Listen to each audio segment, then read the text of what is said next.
Haleluya, mtu wa Mungu popote pale ulipo, na kusalimu katika jina la Bwana wetu na mkombozi wetu Yesu Kristo. Hujambo na karibu sana katika YouTube channel Kambi ya Wateule, na ili tuweze na kulipokea neno lake Mwenyezi Mungu. Mimi naitwa mchungaji Benson Mwanza, na pasipo na kupoteza wakati, Alhamisi nyingine Mwenyezi Mungu ametuwezesha kwa pamoja tunaendelea na mafundisho katika kitabu cha Waefeso.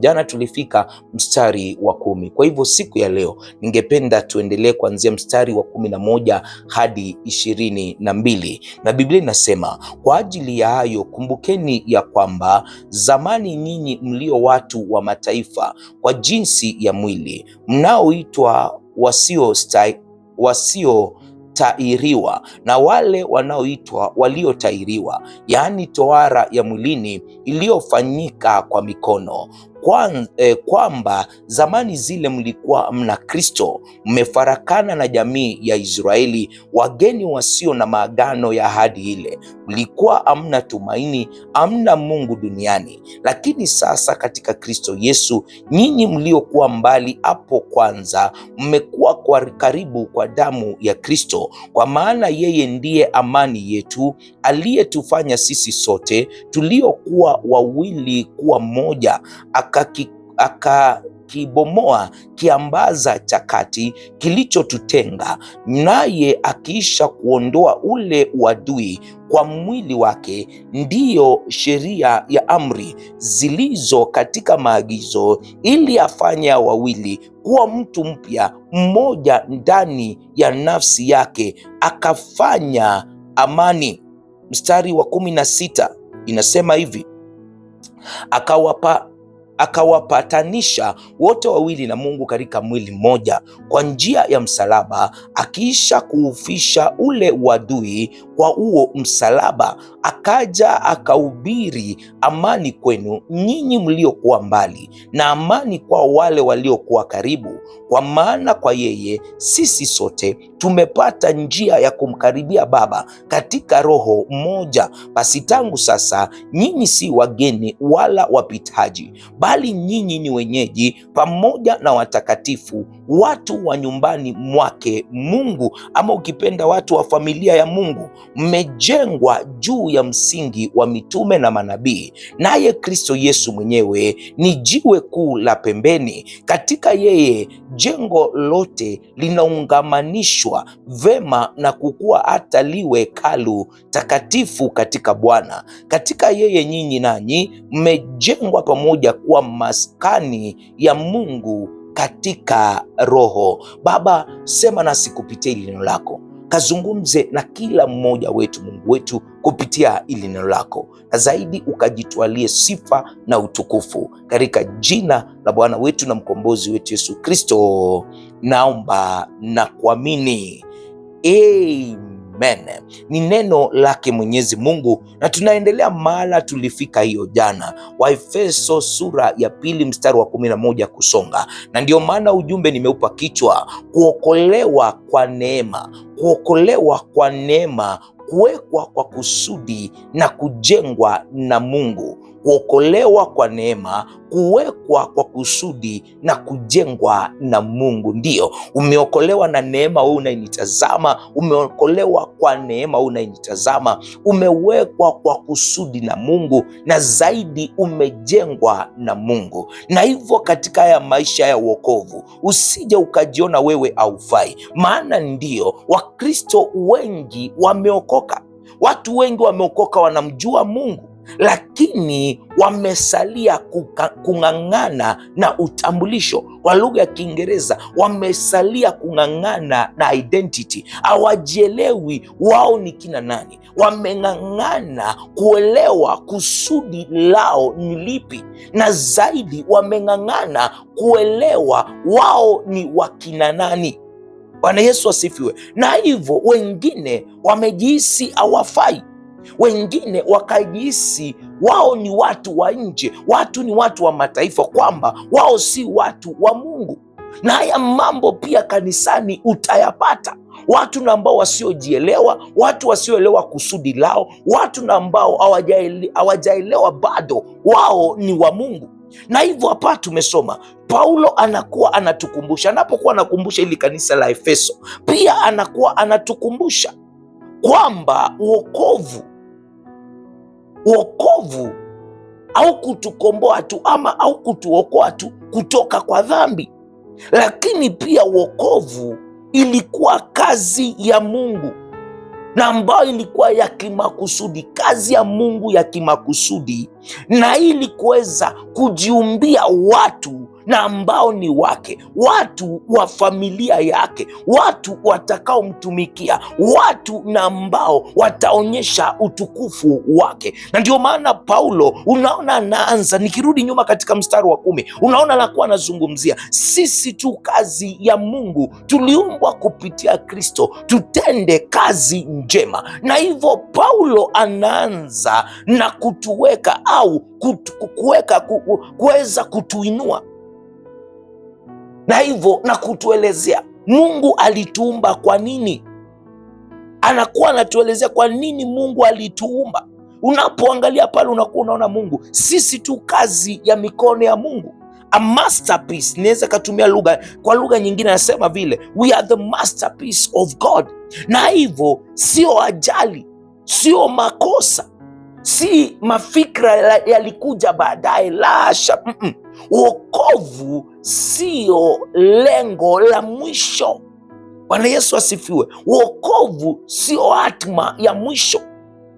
Hapo ndio mwanzo unaanzia. Wakati tunapompokea Kristo, hapo ndipo safari inaanza, na hivyo neema inatukomboa kutoka kwa dhambi, lakini pia inatukomboa na ili tuweze kutenda kazi njema, na ili tuweze kumtumikia Mwenyezi Mungu. Na hivyo hizi kazi njema Mungu alizoziandaa tokea awali, Mungu alikuwa amepanga, Mungu alikuwa na kusudi, ako na mpango mwema, na zaidi anatuambia mafikra yake si kama yetu. Jinsi mawazo yake yalivyo ni kama mbingu, tofauti ya mawazo yake na yetu ni kama mbingu na ardhi. Kwa hivyo Mungu alikuwa na mpango mwema tokea awali, si tupate tu wokovu. Wokovu ndio ni mzuri, lakini pia tuweze kutembea katika wokovu. Na hivyo iwapo unajihisi haufai, iwapo unajihisi umekwama, kumbuka hili kwamba Mungu hajamalizia kazi juu ya maisha yako, kwamba Mungu hajamalizana na wewe. Mungu angali katika kukuumba, Mungu angali katika kukufanikisha, na hivyo kusudi lako liko hai. Kusudi, mpango Mungu aliyokupangia bado umesimama. Na hivyo angalia hapa, unapoangalia mstari wa 11 hadi 13, Paulo anakuwa anatukumbusha sisi na ambao tulikuwa watu wa mataifa. Angalia, anatukumbusha tulikuwa tumetenganishwa na Mungu, tulikuwa watu waliokuwa mbali, hawangekubalika katika familia ya Mungu, tulikuwa watu wasiokuwa na matumaini, tulikuwa watu na ambao hawana Mungu. Lakini Kristo akatukomboa sisi tuliokuwa mbali kupitia damu yake. Hili ni jambo tunapaswa kulifurahia. Lakini sasa katika Biblia inakuwa inasema lakini sasa, inasema hapa Kristo ametukomboa, Kristo sasa ametuunganisha na Mungu, Kristo sasa ametuleta kwa Mungu, Kristo sasa ametupa matumaini, Kristo sasa ametupea Mungu. Acha nitumie hilo lugha. Na hivyo umbali wetu na Mungu huwa auletu karibu, au hilo pengo aliletu karibu kutokana na kazi zetu, kutokana na dini zetu, kutokana na tamaduni zetu, lakini kupitia damu yake Yesu Kristo. Nataka kusema nini? Haijalishi jinsi unavyojihisi uko mbali na Mungu siku ya leo, haijalishi jinsi unajihisi umetenganishwa na Mungu, lakini imekuja kukuambia Kristo yeye ametengeza njia ya kwenda kwa Mungu. Biblia inatuambia Yesu Kristo ndiye njia ya kwenda kwa Baba, na hivyo kupitia damu yake alitengeza hiyo njia. Tunapoangalia mstari wa 14 hadi 18 anasema ya kwamba yeye Yesu Kristo yeye ndiye amani yetu. Shika hilo, Yesu Kristo ndiye amani yetu. Na hivyo Yesu Kristo yeye apeani tu amani, yeye ni amani, mfalme wa amani. Na hapa Paulo anaelezea kwamba Kristo yeye ni amani mwenyewe, ni mfalme wa amani. Na hivyo anakuwa anatuelezea zaidi, anasema Kristo alipasua ile pazia, alipasua ule ukuta uliokuwa umetutenganisha na Mungu, akaondoa ule uadui na akatufanya sisi wanadamu tukakuwa kitu kimoja, tuliokuwa wawili. Na sasa anakuwa anazungumza. Bwana Yesu asifiwe. Sasa anakuwa anazungumza na anasema hakuna utofauti wa rangi, hakuna utofauti wa ukabila, tumefanyika kitu kimoja ndani ya Kristo Yesu. Hakuna kutenganishwa na masuala ya kidini, hakuna kutenganishwa na masuala ya tamaduni. Sisi tumefanyika kitu kimoja, na huu ndio ukweli wa mambo, kwamba msalaba ulitupatanisha na Mungu. Msalaba ulitupatanisha na Mungu na ukatupatanisha na mwanadamu mwenzako. Ulikupatanisha na Mungu na pia ukakupatanisha na mwanadamu mwenzako. Na hivyo katika ulimwengu uliogawanyika, kanisa limeitwa, Wakristo tumeitwa, na ili tuwe ushuhuda unaoishi, tuwe mfano mwema wa mapatanisho, mfano mwema wa kuleta amani mahala mna amani. Na hivyo Biblia inatuambia katika mstari wa 19 hadi 22 inakuwa inasema kwamba sisi tulikuwa strangers, watu wasiojulikana, lakini sasa Biblia inasema vizuri, you are no longer foreigners and strangers but fellow citizen with God's people and also members of his household. Paulo pale alikuwa anatumia mfano ili kanisa la Efeso, anawaambia kulikuwa na Wayahudi wanaotairiwa, wasiotairiwa. Nyinyi mlikuwa watu wa mataifa, lakini sasa nyinyi tena si watu wa mataifa, nyinyi tena si wageni, nyinyi sasa mmefanyika raia pamoja na watu wa Mungu. Nyinyi ni jamaa wa familia ya Mungu. Bwana Yesu asifiwe. Nyinyi ni watu wa Mungu, nyinyi si watu wa nje. Wewe ni mtu wa Mungu, wewe si mtu wa nje. Wewe ni familia, wewe si mgeni. Wewe ni jiwe wewe ni mwamba. Wewe tena si mtazamaji, no. Wewe uko ndani, unaishi pale ndani. Mungu anaendelea na kujenga kanisa lake, na Biblia inatuambia kwamba na ili aweze kuishi ndani yetu, Biblia inatuambia vizuri, je, amjui miili yenu ni hekalu la Roho Mtakatifu? Mungu anaendelea kukumba, Mungu anaendelea kujiumbia hekalu. Na hivyo Ukristo si kuamini tu, Kristo ni kumiliki, Kristo ni kuwa ndani. Kwa lugha ya Kiingereza tunasema it is belonging. Wewe unafaa kuwa pale, wewe uko pale ndani. Na hivyo namalizia na kusema hivi kwamba iwapo utawahisi kwamba haustahili, haufai, kumbuka hili: Mungu hakukukaribisha tu katika nyumba yake. Mungu alikununua akakufanya mmoja wa jamaa za familia yake. Na hivyo Waefeso sura ya 2 mstari wa 10 hadi 22 inakuwa inatukumbusha mambo matatu na ambao ni muhimu zaidi, ukweli na ambao hauwezi ukatikisika, kwamba sisi tuliokolewa kwa kusudi. Mungu kuna kazi alikuwa ameiandaa kwa ajili yetu. Pili, sisi tulinunuliwa ama tuliletwa karibu na neema, na hivyo hatuko tena mbali na Mungu, sisi hatujatengwa. Jambo lingine kwamba wewe umejengwa na ili Mungu aishi ndani yako. na hivyo wewe ni unafaa, na hivyo wewe unastahili, maana wewe umefanyika hekalu la Mungu. Anakuumba ukawe hekalu lake. Na hivyo nataka kusema, tembea kwa ujasiri, mtumikie Mungu kwa uaminifu, penda kwa undani, kwa sababu wewe u kazi ya Mungu, wewe ni familia ya Mungu, na wewe ni hekalu la Mungu la kuishi. Bwana Yesu asifiwe. Na hivyo shika hili, unaposhika hili, utakaposhika hili, hakuna kutembea kama umeinama. Utatembea kwa ujasiri, ukielewa ya kwamba wewe ni wa Mungu, na hivyo utamtumikia ukielewa au kuokolewa tu, uliokolewa kwa kusudi. Kuna kazi Mungu alikuwa ameiandaa, na hivyo mtumikie Mungu kwa uaminifu, na zaidi penda kwa undani, usibague.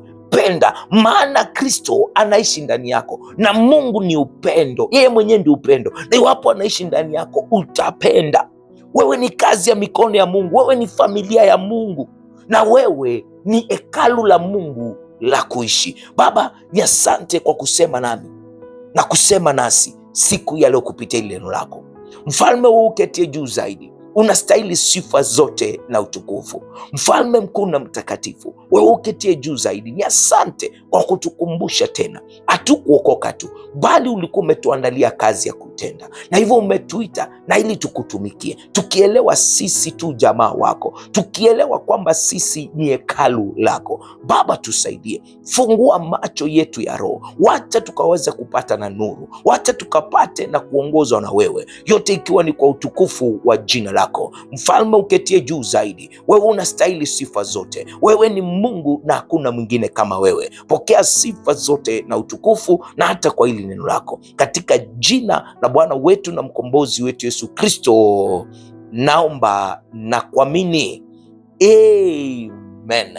Labda uko pale na hujaokoka, ungependa kumpokea Kristo, unahisi umetengwa, unataka kukaribia, unataka kuwa mmoja wa jamaa za Mungu, ni kupitia Yesu Kristo. Kristo ndo amefanyika njia. Unataka pia kuwa Mungu aishi ndani yako, ni kupitia tu Yesu Kristo, kwa kumpokea we Bwana na Mwokozi wa maisha ya kwako. Ungependa kuokoka, sema: Bwana Yesu, siku ya leo naja mbele zako, nimetambua ya kwamba mimi ni mwenye dhambi, na siku ya leo Yesu Kristo, ninaamini ndani ya moyo wangu na kukiri na kinywa changu kwamba wewe Yesu Kristo ni Bwana na Mwokozi wa maisha yangu, na kwamba Mungu alikufufua kutoka kwa wafu na ili unipe wokovu. Wokovu siku ya leo ninaupokea. Futa jina langu kwenye kitabu cha mauti na uliandike jina langu kwenye kitabu cha uzima wa milele na milele. Yesu Kristo, ninakupokea, nipokee, nijaze na Roho wako Mtakatifu, aniongoze kwenye safari ambayo nimeanza siku ya leo, aniwezeshe, anifanye niwe mmoja wa wana wako, niwe katika hii familia, niache kujihisi nikiwa mbali, anisaidie nikutumikie kwa uaminifu, yote ikiwa ni kwa utukufu wa jina lako, katika jina la Bwana wetu na mkombozi wetu Yesu Kristo naokoka na kuamini. Baba, ni asante kwa kunena nasi kupitia neno lako. Baba, umetukumbusha kwamba hatukuokolewa tu, bali tuliokolewa na ili tuitende kazi njema. Ulitukomboa kwa kusudi, ukatukomboa, ukatufanya tukawa watu wako, na zaidi ukatufanya tukawa nyumba yako. Mungu wetu, hao wamechagua lililo njema, wameokoka, kadhibitishe katika wokovu, kawaongoze na ukawashindanie, yote ikiwa ni kwa utukufu wa jina lako. Nakushukuru kwa hili neno.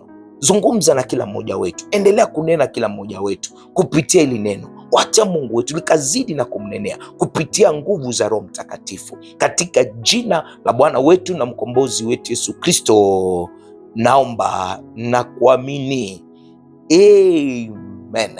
Asante sana kwa kulitazama hili neno lake Mwenyezi Mungu. Mungu akubariki, Mungu akuzidishe. Mimi naitwa Mchungaji Benson Mwanza. Uko pale ungependa kutoa mchango wako, sadaka zako, support yako kupitia 0792593648, 0792593648, +254 792 593648, +254 792 593648. Hizo ndizo nambari zangu. Mungu akubariki Mungu akuzidishe. Pia maelezo zaidi yako kwenye screen ya kwako. Hadi hapo kesho, mi nakupenda sana na kuacha na neema ya Bwana wetu Yesu Kristo na upendo wa Mungu Baba na ushirika wa Roho Mtakatifu ukae nasi sasa na hata milele. Amina na kwaheri.